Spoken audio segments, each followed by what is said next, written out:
जय आदिवासी।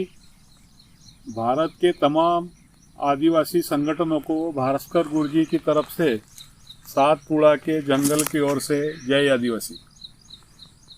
भाइयों, मैंने पिछले वीडियो में कहा था, बाबा साहेब के एक अच्छा सुभाषित का जिक्र किया था। उसमें यह कहा था कि गुलामों को गुलामी की एहसास दिलाओ, वो उसके खिलाफ जाएगा, अन्याय से झगड़ेगा, लड़ेगा।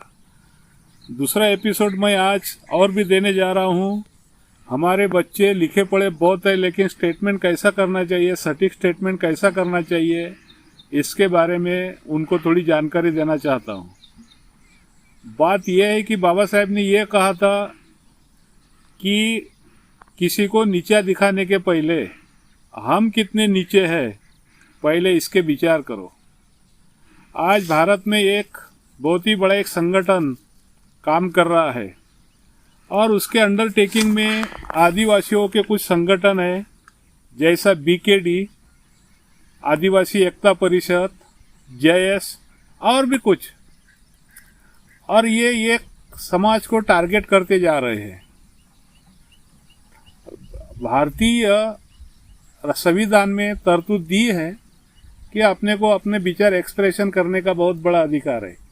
इसका मतलब यह है कि भाई हम किसी को भी कुछ बात करते रहे, किसी के भी खिलाफ बोलते रहे, यह अच्छी बात नहीं है। और जो भी संगठन आदिवासियों के, उसमें भी बहुत ग्रेट पर्सनालिटी के लोग हैं, बहुत ही लिखे पढ़े लोग हैं, बहुत स्टडी करने वाले लोग हैं। और इन लोगों ने ऐसा विचार करना चाहिए कि हम जो भी किसी के खिलाफ बात कर रहे हैं तो पहले हमने हमारा विचार करना चाहिए। अब शुरुआत में करता हूँ, नीचे क्या है, तो हम किसी संगठन को बहुत गाली देते, किसी एक समाज को बहुत टारगेट करते, लेकिन हमने हमारे गांव में देखा है क्या चल रहा है। आज हमारे गांव में घरों घरों में 2 नंबर की शराब बेच रहे हैं। बेचने वाले हम हैं, पीने वाले हम हैं, झगड़ा करने वाले हम हैं, कोर्ट कचहरी करने वाले हम हैं, मरने वाले हम हैं, मारने वाले हम हैं। हमारी जवान बेटी शादी की उम्र में बेवा हो रही है। गांव में सट्टे मट्टे चल रहे हैं, उसके बाद पत्ता खेल रहे हैं, और जिसकी हमको ज़रूरत नहीं वो भी काम हम करते जा रहे हैं। और ये क्या, इससे हम बच सकते हैं क्या? हमारी तो जिम्मेदारी है, ये तो हमको रोकना चाहिए। जो भी हमारे गांव में गलत चल रहा है उसके खिलाफ कौन जाएगा, उसके खिलाफ आंदोलन कौन करेगा? हमने ऐसा देखा है कि हम कुछ ज़्यादा हमारे इनकम से ज़्यादा हम खर्चा करते जा रहे हैं। अभी मैंने कल परसों पेपर में पढ़ा कि मेलघाट के सभी लोग नीचे चले गए काम के लिए, और एक ज़माना था कि सब वहाँ मिलता था। लेकिन उधर जाने के बाद एक पत्रकार ने स्टेटमेंट भी किया है कि उधर जाने के बाद कमाई का ज़्यादा करते, लेकिन वहीं गमा के चले आते हैं। क्या क्या होता है, क्या नहीं होता, ये सबको मालूम है। और इसके लिए हमने ये भी सोचना चाहिए कि हमारे गांव बस्ती में जो शराब की गंगा बह रही है, ये सब बंद होना चाहिए। ये किसकी जिम्मेदारी है? बाहर के लोग जब जमा बंद करेंगे और इसके परिणाम तो हम भुगत रहे ना। तो इसके बारे में जवान लड़कों ने सोचना चाहिए, सटीक स्टेटमेंट करना चाहिए। आज हमने देखा है कि जो भी आंदोलन चल रहे हैं शराबबंदी के लिए, महिला आगे आ रही है। लड़के कहाँ गए, पुरुष कहाँ गए? और वहाँ जाके महिला जाके वहाँ आंदोलन कर रही है, उस पर हमले हो रही है। ये तो हमने रोकना चाहिए। यहाँ विशेष समाज का टारगेट कहाँ आ गया? बेचने वाले तो हम ही हैं। ये सब चल रहा है। ऐसा हमने पाया है कि हम ऐसे बातों पर ज़्यादा ध्यान देना चाहिए। दूसरी बात यह है कि महाराष्ट्र के, और भी बताना चाहता हूँ कि महाराष्ट्र में इलेक्टेड, पिछले दरवाजे से नहीं, इलेक्टेड लोग 24 एमएलए चुनकर आते हैं और 4 एमपी चुनकर आते हैं, और वो रिजर्व कोटे से आते हैं। फिर भी आज हमने देखा कि हमारे सामने जो समस्या बहुत बड़ी है कि हमारा 20,000 का बैकलॉग, हमारा 15,000 में जो बोगस लोग घुस गए उसके बारे में एमएलए बात क्यों नहीं कर रहे हैं? जो हमारे आजू बाजू में जो जंगल माफिया है, जो गिट्टी चल रही है, गिट्टी बेचते जा रहे हैं, रॉयल्टी हमारी नहीं भर रहे हैं। बेचने वाला आदिवासी है, लेकिन रॉयल्टी मलाई खाने वाले दूसरे लोग हैं, और रॉयल्टी नहीं भरने के कारण सब लोग को जेल जाना पड़ रहा है, और वहाँ जमानत लेने वाले भी गिट्टी माफिया है। ये तो हमको दिखाई दे रहा ना, इसके खिलाफ कौन जाएगा। उसके बाद प्रमोशन, अभी हमने कोर्ट का रिजर्वेशन देखा कि प्रमोशन कोर्ट ने दिया, लेकिन महाराष्ट्र सरकार ने उसका प्रमोशन नहीं दिया। उसके बारे में कौन झगड़ेगा। ये हमारे एमएलए किस लिए जाके बैठे हैं वहाँ, वो क्या स्टडी नहीं है। और मैं आपको ये बताऊँ कि देखो, एक बात सोचो तुम, वहाँ कुछ 20 साल से एमएलए है, फिर भी वो अपना ऐसा कुछ ठप्पा नहीं बना पा रहे विधानसभा में, या तो फिर पार्टी पर या तो कुछ। मैं आपको जिक्र देता हूँ, नागपुर से नितिन राउत है, अभी वो 10-20 साल में पॉलिटिक्स में आ गए। वो दिल्ली तक जाने का प्रयास करते हैं, दिल्ली को भी वो हिला देते हैं। इसके वजह से महाराष्ट्र में जितनी भी बड़ी मराठों की सरकार है उनको भी वो चैलेंज कर देते हैं। एक नितिन राउत एससी कम्युनिटी से आने वाले, दूसरे है गोपीचंद पडवालकर, पिछले दरवाजे से आ गए वो, फिर भी वो अच्छे लोगों को कैसे वो चकरा देते हैं। उनके पास में क्या क्वालिटी है या नहीं है, आपके पिछले दरवाजे से आ गए, वो तो घूम फिर के वो पार्टी में आ गए, फिर भी वो उन्होंने अपना ठप्पा कैसा जमा लिया है, सब मीडिया उनके तरफ क्यों भागती है।